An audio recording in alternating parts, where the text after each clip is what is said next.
Hey, welcome back to the channel.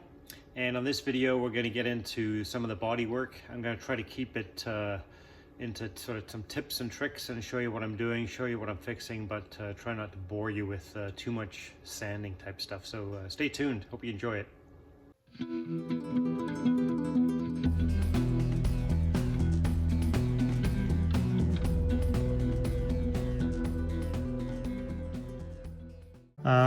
Earlier video out there of me pulling some of the dents out of this replacement tank.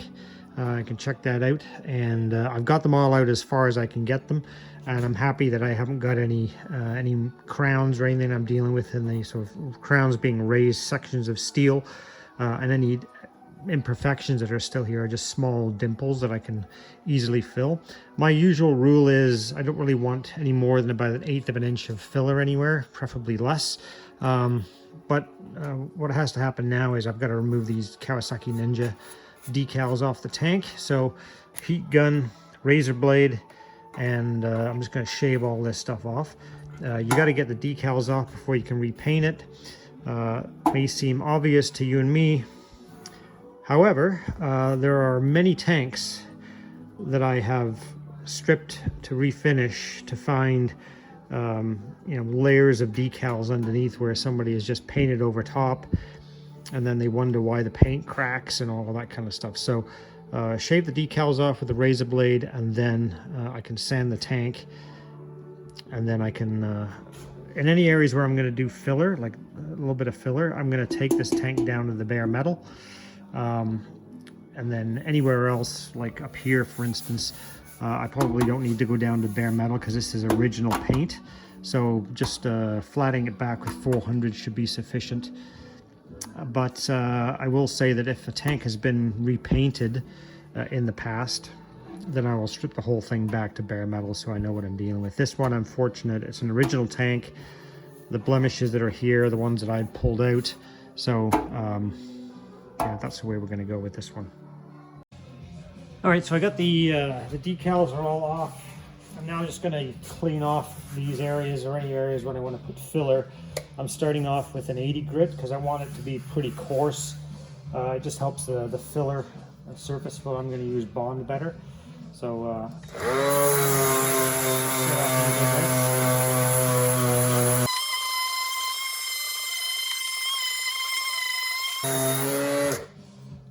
So I should just clarify, I guess, in this particular section where the decal was, you do end up going down to metal to some degree, which is why I'm sanding it, because I am going to put etching primer on here. This section is not going to require any filler. Filler is just going to be restricted to any of the areas that had some small dings and dents in it. Okay, so this is after sanding with the 80 grit. Again, this is just where the decal was. It went down to the metal when you shave it with the razor blade in some spots. So a little bit more to do here. You can still see that's actually a little piece of decal right there. So I got to feather this out a little bit more at the top. You don't want to see any of these hard edges here. You can see that there. That's where kind of the decal was. All that's got to go. Where you see these dark spots, that's kind of what's left of the dent that I pulled out. Very, very little. So only a tiny little bit of dent left here. There's a couple of little low spots here, really, really small. And then down here, this was really badly creased in, so I'm quite pleased with how this has come out. And then similarly on the other side, same sort of deal. A couple of tiny little spots left. Most of the dents came out okay. This again, decal over here. And then this was the really, really bad crease up here. This whole side was just a bit of a mess.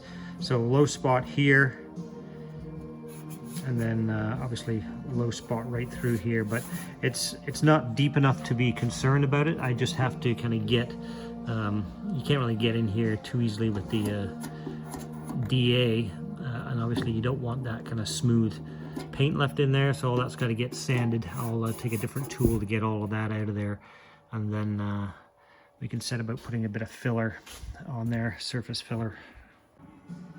So this is what I'm going to use just to get into the those little tight spots here.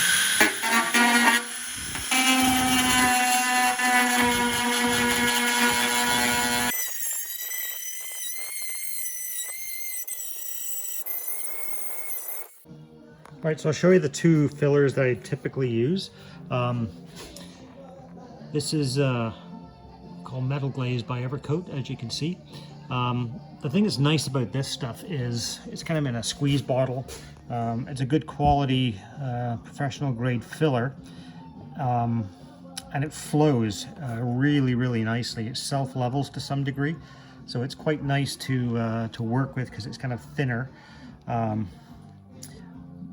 I mean, it does tend to be a little bit harder to sand if you leave it too long. So at this point, I guess I should explain that contrary to what I believed for most of my life, you don't just apply filler and then come back, you know, 3 hours later or the next day to sand it, and then spend all kinds of time complaining and wondering why it's like freaking concrete. So every filler has kind of got, if you put the right amount of hardener with it, has got an appropriate flash time. And it's way easier to sand if you follow the instructions around like, you know, how long it takes to flash off properly. So for instance, you know, this could be, you know, I don't know what I haven't read it yet, but you know, say it's 15 minutes. When you come back with your sandpaper and you start sanding on the filler, if it's ready to sand, it'll sand normally and the grains will come off. If it's too soon, you'll actually it'll start to ball up a little bit and it'll clog your sandpaper. So then you've got to leave it a little bit longer. I mean, you could leave it for a full day, but just know that it's going to get incrementally harder to sand. And that's why. So you don't have to leave this stuff for, you know, hours and hours and hours. It's just way easier to sand if you kind of follow the instructions and you know, do it, you know, 15-20 minutes or whatever it is after it's kind of set. This is the other one that I like, Evercoat Spotlight. This is kind of your, I call it a traditional spot filler, surface filler. It's a little thicker, doesn't flow out quite as nicely as this stuff does. This stuff is kind of meant, I think, more for kind of deeper, larger areas. This is kind of your, you know, smaller, thinner spot fills, and it does tend to sand a little easier, I find, than this stuff. But they're both very good. They're both high quality. I've said this before, and here I'll say it again now. This stuff, this red glazing putty, even if you've got small imperfections, okay, this is what it looks like. You can just see that red color there. It comes, there's a lot of different manufacturers of this stuff. 3M makes it. You don't have to mix any hardener with it. It's kind of straight out of the tube and it dries. Do not use this stuff for this kind of work. This is, at best, you use this for kind of pinholes in your Bondo. So if you've sanded it and you've got a few pinholes here and there, you can use this stuff to fill those in. But anything of any size or depth, you don't use it because it's just not good enough for that. It tends to shrink back in any sort of sizable amount. And then once you've painted it, then you can actually see the area continues to shrink. And once it's painted, it'll show up again after the fact. So I would never recommend this. Again, that's a mistake that I made, you know, going back 20 years or more when I kind of ventured into, or even longer ago than that, when I ventured into this sort of stuff. And, you know, I've learned from the professionals, you know, there's a time and a place for that stuff. This is not the place for it. So there you go. I am actually going to use this stuff here because this stuff, it's, you know, you see a large area of metal, but there's only very, very small areas that need to be filled in. And that's what I'm going to use today. Okay, so I got some filler on here. I'll let that dry and then we'll go at it with some sandpaper. And then what I've also done is any areas where I didn't need filler, but I removed the decal and it went down to the metal, I just give it a quick shot of etching primer on there because what I don't want is flash rust. So by the time I get this whole tank sanded and ready to go, it could be a little while. I have no idea how long it will take me to do that.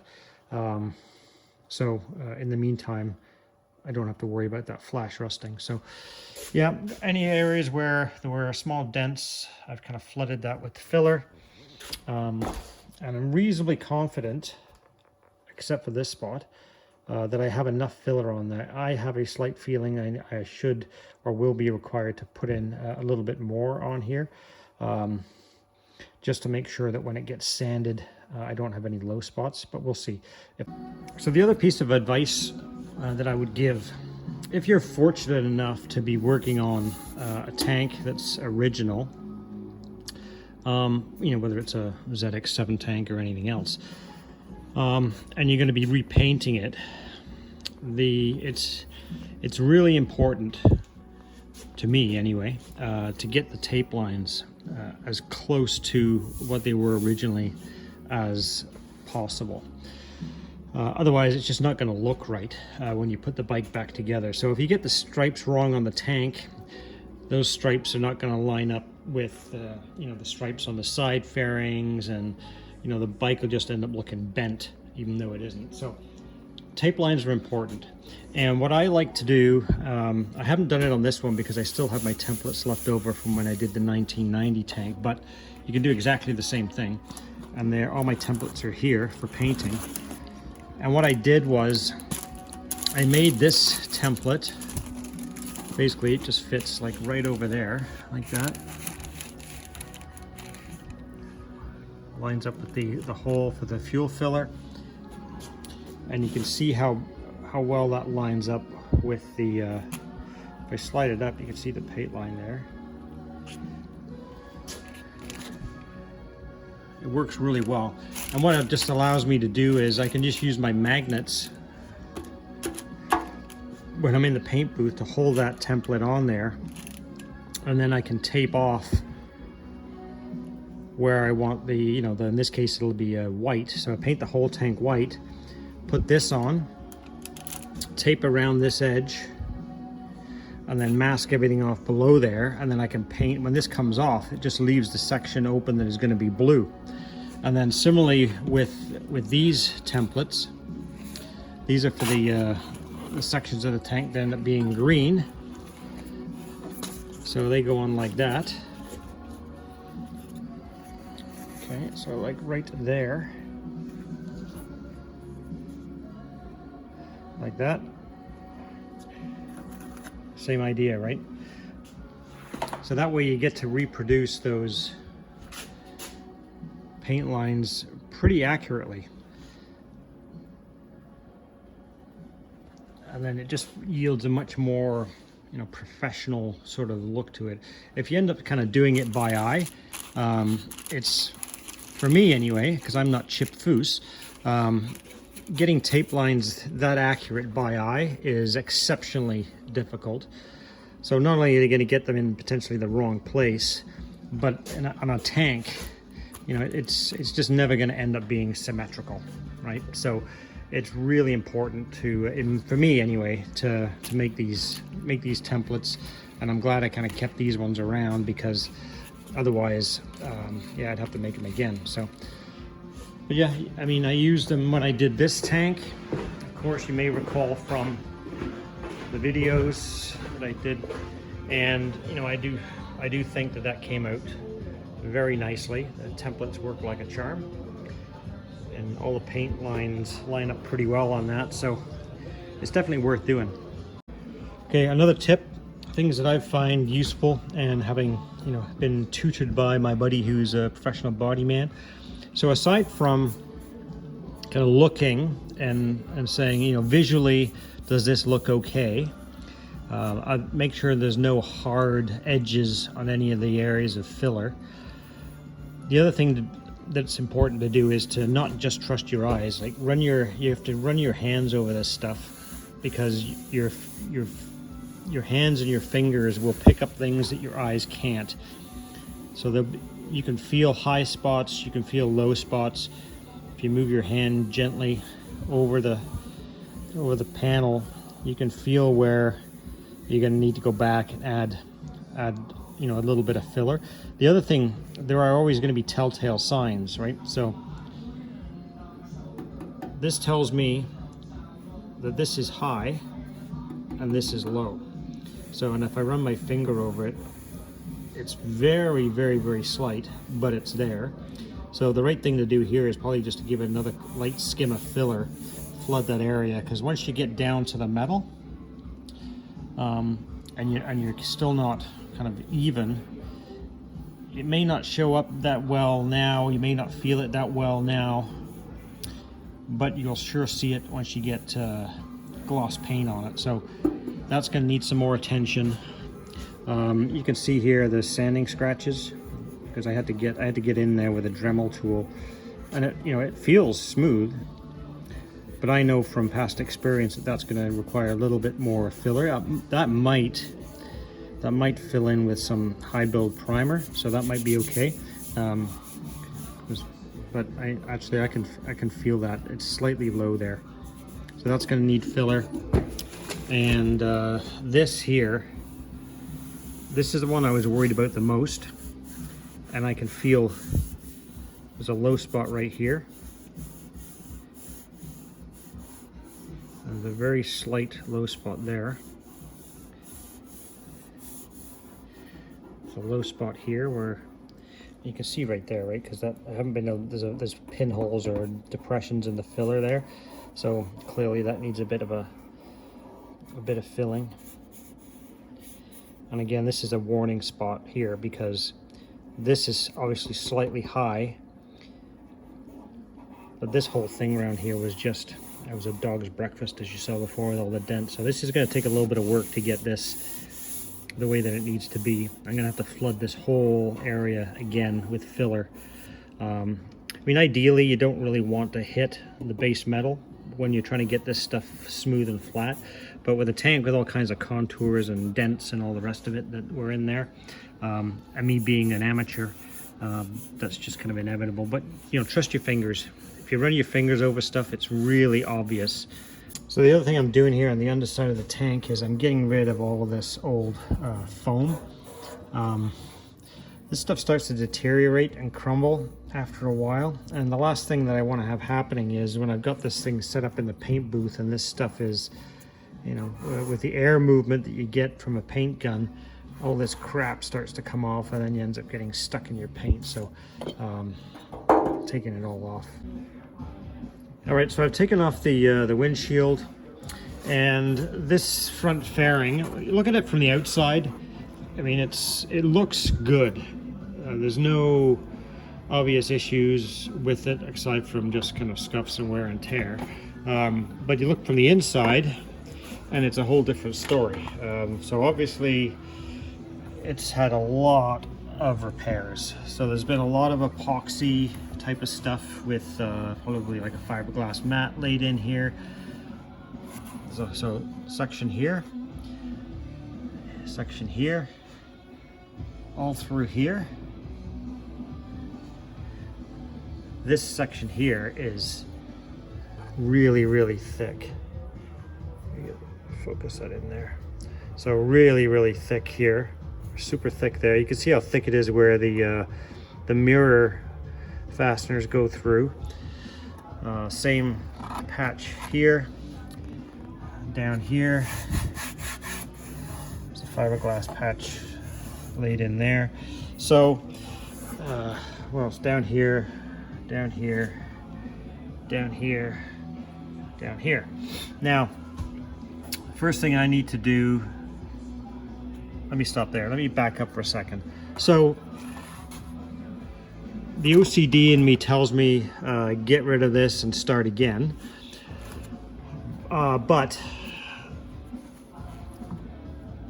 if this repair this is an old repair. This has been done a long, long time ago, and it's not re-cracked. Right? Usually if you've got the wrong materials, like if somebody had used fiberglass resin in here, I don't know for sure yet, but I'm guessing this is not fiberglass resin, it's likely an epoxy. So you use the wrong materials and this stuff tends to crack again pretty quickly.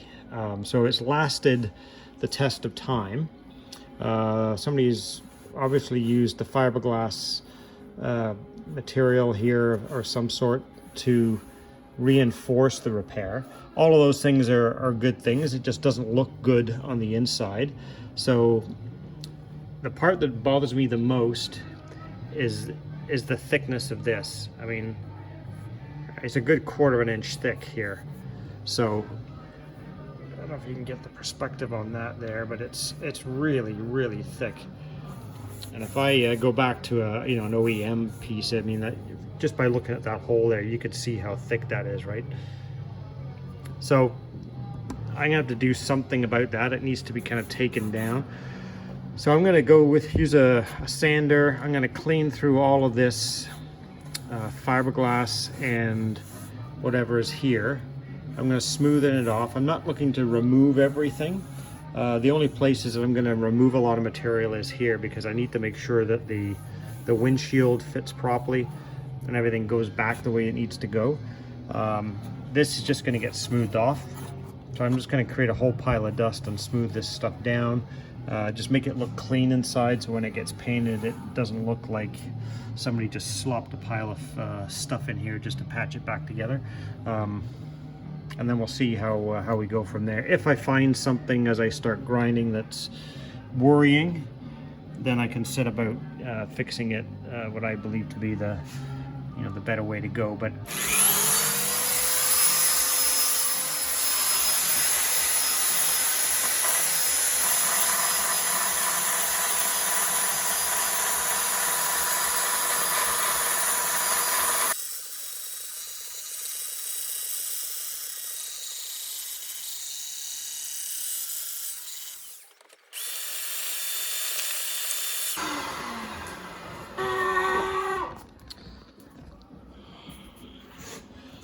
so it is an epoxy that's been used in here.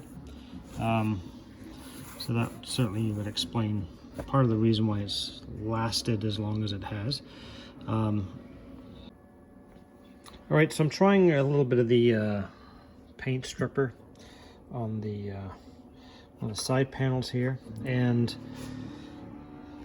see it's starting to work. I already peeled this stuff off, so I put the stuff everywhere else just to see how it goes.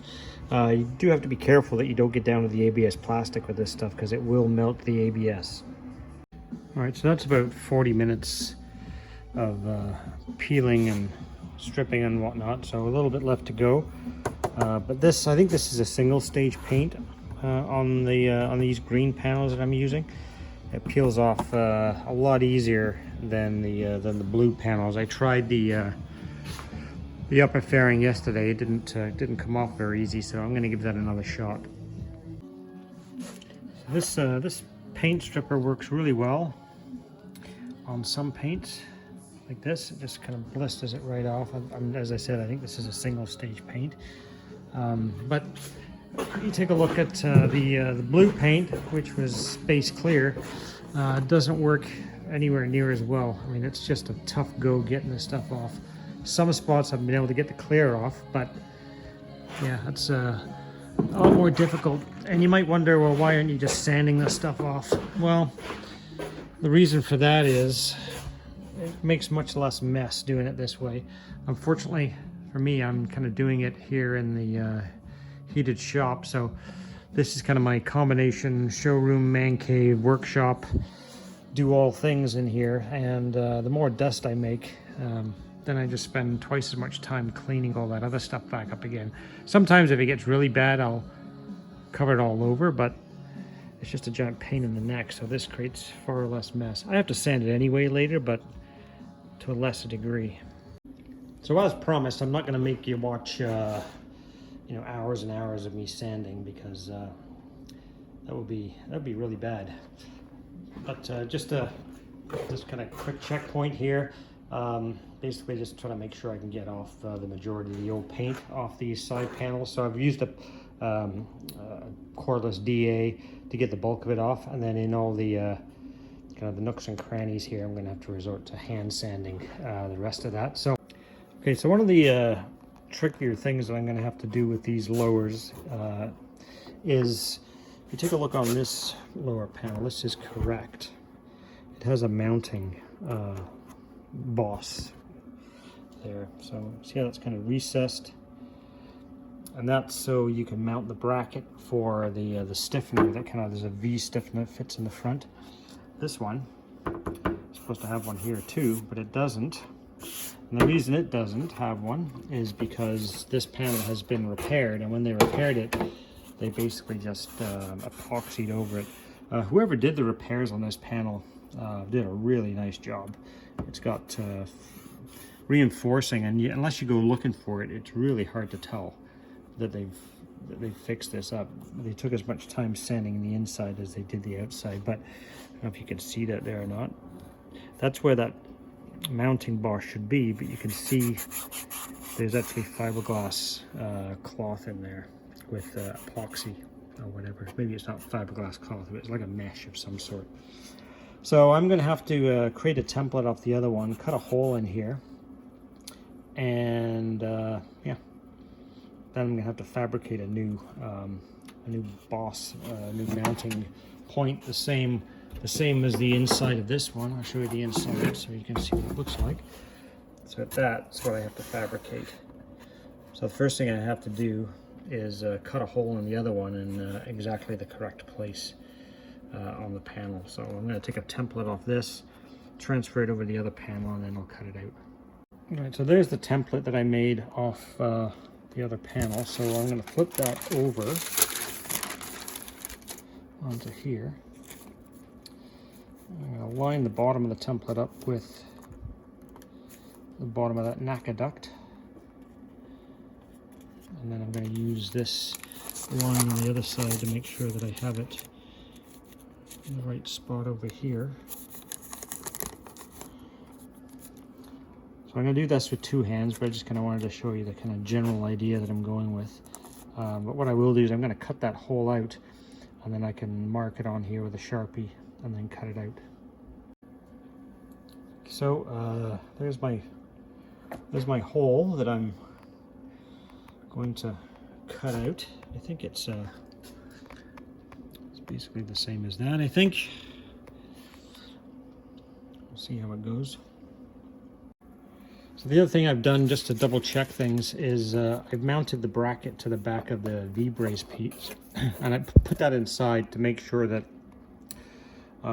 where this hole basically lines up on the inside, and then I drilled a hole to correspond with that hole to see where it lands up here. So next thing we're going to do is take a mold off this lug on the good fairing, and then we're going to use the Plastex kit. We're going to heat up the molding bar with the heat gun, and then we're going to form it over that lug, let it cool down, and then I'll be able to cast a new mounting lug for the other fairing.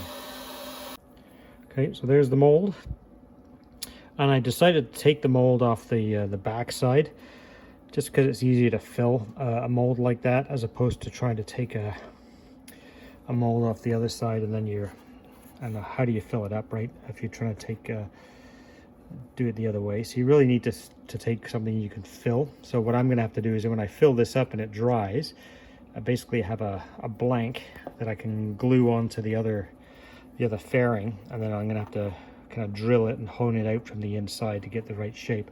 Unfortunately, what I would like to do is I'm going to use the Plastex to create this and to fill the mold. Normally I would use the Plastex to stick it down as well, but in this particular case, because the other fairing has been repaired and this whole area on the other fairing is kind of an epoxy of some sort, it's not going to adhere properly. So if I use the Plastex, so I think what I'm going to have to do is I'll make that, and then once it's dry and I've extracted it from the mold, I think I'll just epoxy it to the other fairing. Okay, there is the mold full of the Plastex product. So it's a powder that you mix with a liquid, and then that's going to sit now for probably the rest of the day. I'll extract it from the mold and bring you back when it's ready to apply to the other fairing. Okay, there's the new mounting lug extracted from the mold. So I just have to trim off the extra casting stuff, and then that goes right there like that on the inside. What I did do is I put that brace in there and made sure that the silver Sharpie that I put in the center of that hole was going to line up, and then if I line up that brace there, and then I can make sure that my Everything lines up there like that. So then I just drew around it with a Sharpie, and I've just kind of scratched up the both this piece and this. So I've got my epoxy, so we'll get that glued on. Right, so there it is, epoxied on. That'll clean up just fine on the inside, and then once that's dry, I can flip it over and then kind of grind out the inside. I'll drill through the center from this side. And then, yeah, I'll just use my Dremel tool to clean out the inside piece, and then it'll be recessed properly. I think that'll work fine. Okay, I drilled a hole from the back side through. So that's, there was a recess in there from the casting, so I just drilled that through. So now what I'm going to do is I'm going to come to the front side, then use that, see if I can use that hole that I drilled here. If I can get it to focus. Trust me, there's a hole there. It's kind of hard to see, I guess. But yeah, so I'm going to use that as the pilot, and see if I can countersink that a little bit deeper with this larger drill bit. Boy, I'm having trouble with the focus today. And then once that's done, I'll use the Dremel tool to shape it the rest of the way.